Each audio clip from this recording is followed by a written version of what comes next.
It has some connections with the past, but it's largely a way of thinking that emerged in maturity in the last 100 years or so. There is a Hmm. movement that continues today, and it's found in the UK some, about, although it's pretty minor, called process theology that shares a great deal with open and relational theology. That label, open and relational, that's something I invented about 20 years ago as a Okay. way to bring together scholars under this umbrella. Some of them were process theologians, but others were not.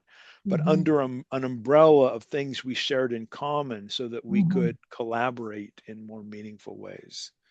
So it wasn't, I was asking questions like the problem of evil when I became an atheist, but I returned to belief in God primarily based on two things. One was I really had this search for meaning. I didn't think my life or life in general could have ultimate meaning if there wasn't an ultimate ground of meaning that most Hmm. people call God.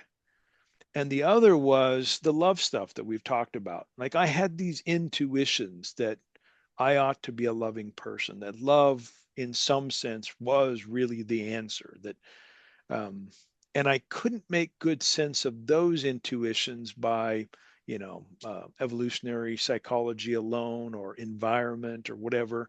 I thought there must be something like a universal lover at the heart of those intuitions. Now, neither of those are proofs that God exists.